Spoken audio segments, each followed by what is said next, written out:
कि हम क्या थे, ऋषि दयानंद क्या थे, विरजानंद जी क्या थे, श्रद्धानंद जी क्या थे, हंसराज जी क्या थे, गुरुदत्त जी क्या थे, उन्होंने क्या किया, ये सब सुनने को मिला।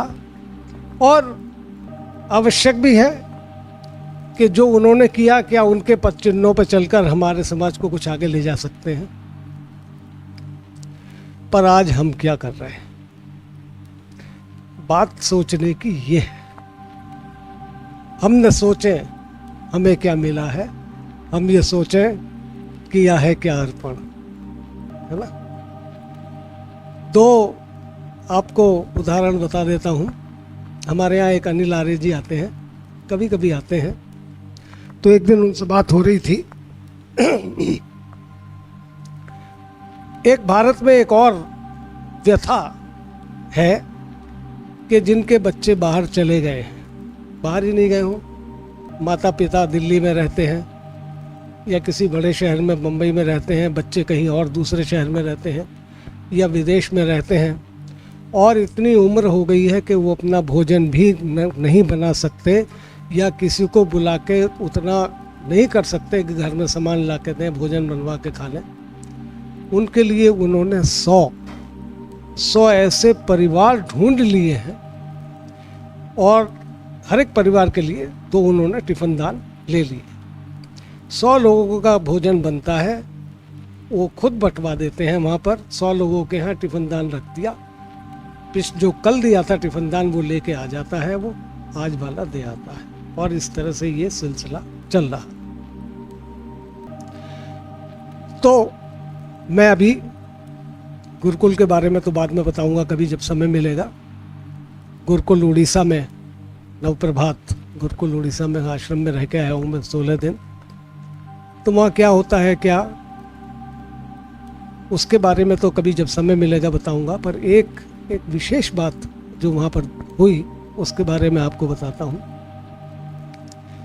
कि किसी सज्जन ने गुड़गांव से ये कहा कि भाई मैं कैश नहीं दूंगा, मुझे नहीं पता कि कैश का इस्तेमाल कैसे होता है, मैं काइंड में देना चाहता हूँ।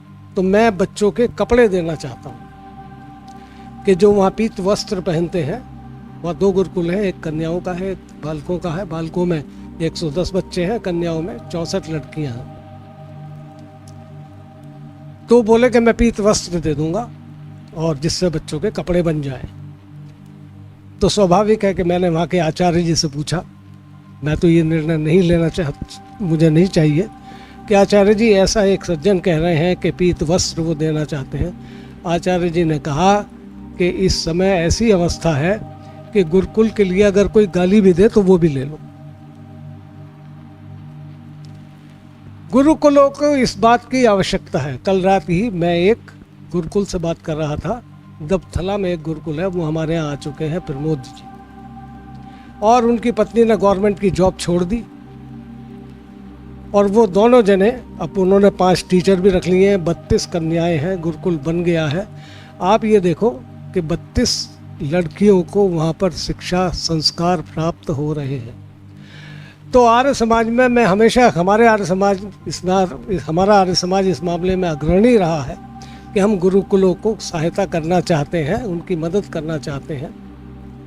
और ये बात निश्चित है, ये बात भी मेरे मन में आई कि जो लड़कों के गुरुकुल हैं, लड़के जब पढ़ के, हमारे गांधी जी कहते हैं, बड़ी अच्छी उनका ये विचार है, उनका ये मनन है।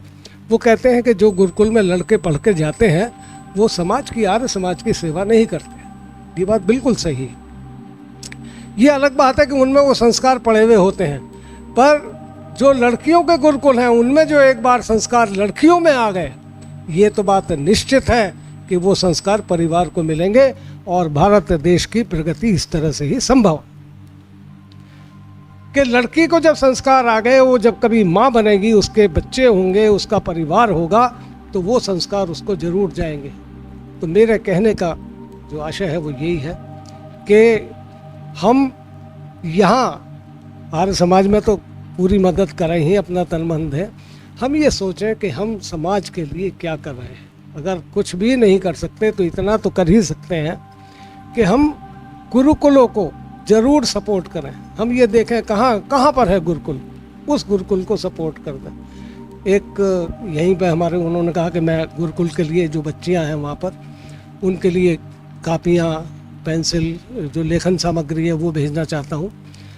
इस तरह से हम ये मदद कर सकते हैं। हम अपनी मदद अपने आप ही कर सकते हैं। अगर हम अपनी मदद अपने आप नहीं करेंगे तो फिर जो है क्या होगा कि टी शर्ट उतारने वाली ही लोगों को हम पैदा करेंगे। और एक बात और आपके समक्ष रखना चाहता हूँ। आज अमितेश तो वो करते ही हैं, हमें ऋषि दयानंद के जीवन चरित्र का वाचन करते हैं, और आज आचार्य जी ने भी ऋषि दयानंद के उजले पक्ष को हमें बताया।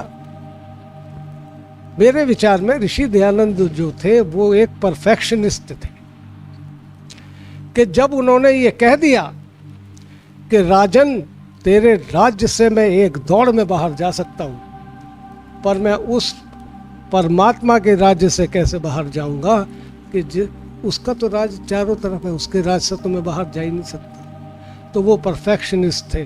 बात लंबी हो जाएगी।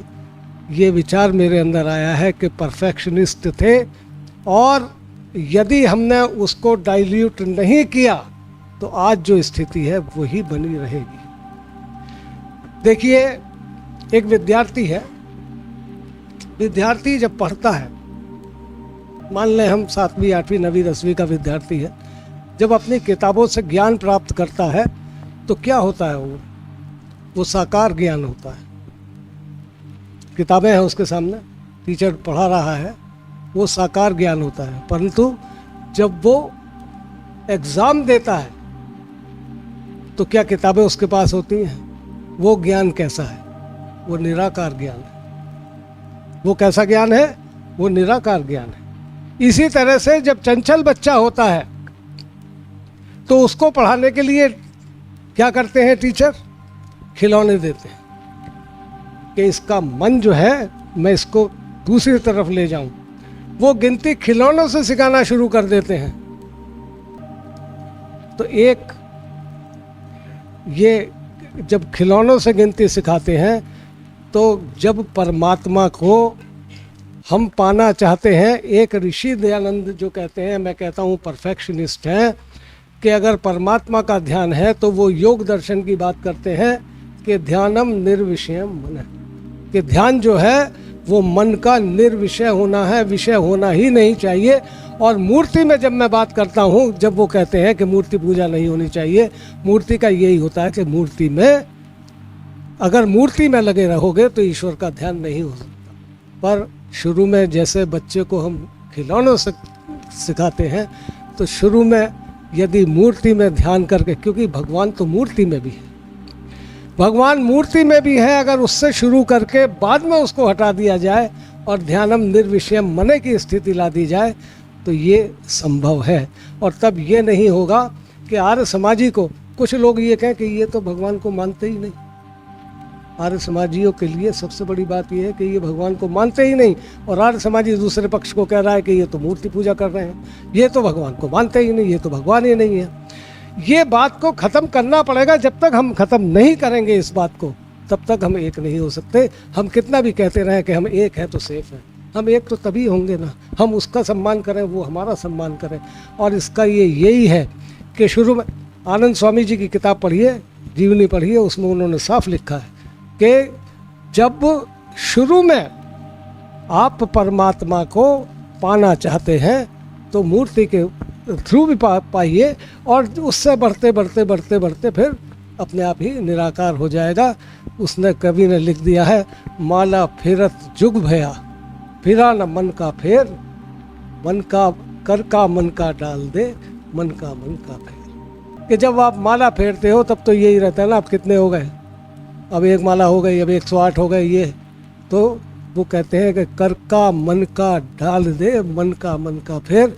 ये स्थिति तभी आएगी, हम एक तभी हो सकते हैं, हम एक दूसरे का सम्मान करना सीखें। और ये बात आपको मैंने बताई। आर्य समाज का विकास तो निश्चित है, अगर हम, आज भी समय है, हम गुरुकुलों को मदद करना शुरू करते हैं। इन शब्दों के साथ आपको बहुत बहुत धन्यवाद। अब शांति पाठ।